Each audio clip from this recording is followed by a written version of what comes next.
Reason being is, again, just getting back to the VCSEL area. Okay? Before, when we had LED transmission, we used to excite the whole node with the fire, okay, whether it was 62.5 or 50 micron. The whole entire 50 micron was lit up going down the line. Now the VCSELs are shooting right down the middle. It's not as fine as a single mode laser, but it's about 38 microns in the center of 50 micron. So if you think about it, well, before we had it pretty good, we could line 50 micron, okay? Now we have to line 38. Your human hair is about 40 micron. So think about it, light transmitting, trying to align those things. So all those fiber geometries and everything else become critical in the manufacturing process to be able to align those particular items up, okay, to get those loss points. So again, just keep in mind as we're moving forward, the speeds that are coming, right? And when you build out a system like this to manage your connectivity, which we obviously recommend and which you guys I know want to do, we're able to give you those interconnects from point to point to assure you and have you confident that we're able to build out those speeds and save you money in the long run as far as your installation costs, everything else, and putting that technology in your hands and thinking about it outside vendors. Okay? If anybody hasn't been to the website yet, okay, if you go to CXtec.com or CABLExpress.com, we actually have a brand new infrastructure website. It's been up for about 2 months. But it's pretty good in the fact that, number one, it goes through obviously all the products that we talked about. But even more important, I think, is that we actually have a data center build out here, and you can map over these things with your mouse and click on it. These particular items explode, and it shows you how everything's interconnected together and the product sets that you need in order to complete this build out system that we spoke of. So, just remember, again, choosing the right partner, obviously. CXtec, fully capable of doing everything from point-to-point connectivity, build out from the ground up, either design or custom products. We build our metal in-house in Syracuse. Jumpers ship out the door usually stock. Our enclosures are built in Syracuse. They're usually probably 1 to 2 day lead time. Trunk manufacturing is custom, that's all we do. So usually, the longest lead time that you'll see from us usually is about 2-week average. All right, sometimes sooner, sometimes a little bit longer, but they're built from scratch. And they ship out of New Jersey, so all made relatively close where we can have our processes monitored. That's all I got. Any questions?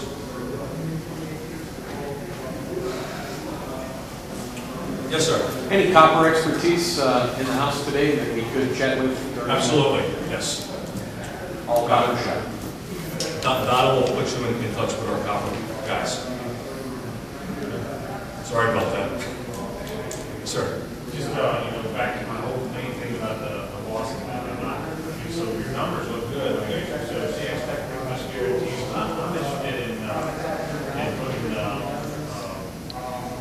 metal switches in each individual cabinet as opposed to trying to eliminate copper completely from under the floor, using 5 or 10 feet trunking right back to the core switch.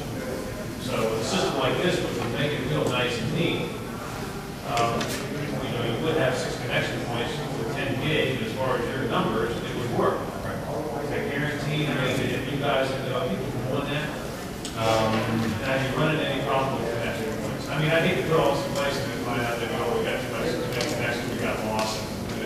I have about 20% of my customer base that actually is running 10 gig traffic right now. And we're working over yes. 6 connection points with a system like this. Even more than that. I got people that are pushing max. I got people that are running 12 because they're connecting a couple data centers together and they're pushing the distances at 300 meters. And we have had it tested not only by ourselves, but they actually had some independent people come in, and it's probably less than 50% of where the budget is over 12 interconnects. And if you put a system in like that, and you're managing a system like that, what kind of equipment, what is the cost of having equipment in-house to like do that test like that to see what kind of cost you have? 10 gigabit test equipment, I'm not quite sure. What I do know is that there are things available. What I can tell you that testing in the field is not as accurate as testing in the factory. Your losses will vary, but you can get a pretty good idea of where you're at with that. One important thing to know when you're talking to testing with manufacturers is there's a pretty broad spec when it comes to the VCSEL when you're actually testing 410 gig. There's, I think, 3 or 4 different VCSEL manufacturers, and as long as they go within the proper spec, they will all produce different results. And what I mean by that is, for example, is I can have the same system plugged in, and and I can test with 4 different pixels at 10 gigabit, and the losses will be different. What I can tell you is that in-house what we do is we test worst case scenario to guarantee those results. So you can see from us as the best case scenario, and then if you tighten the spec on your pixels, you'll just see better results.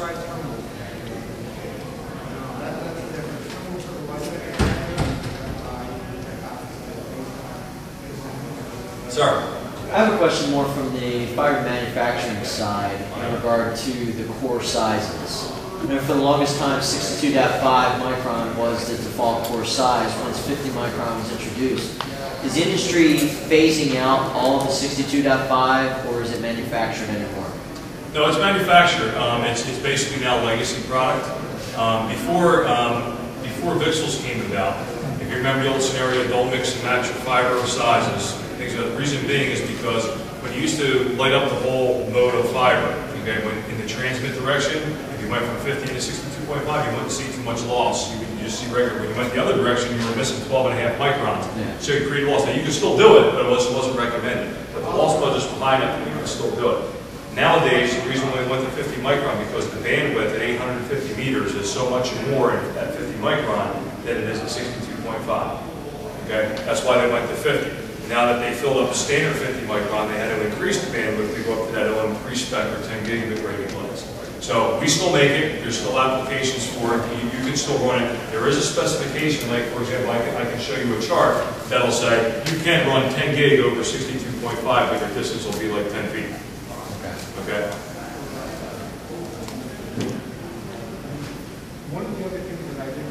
Well, thank you very much. And if again any questions, stop by the booth. We'll be back out there. Thank you.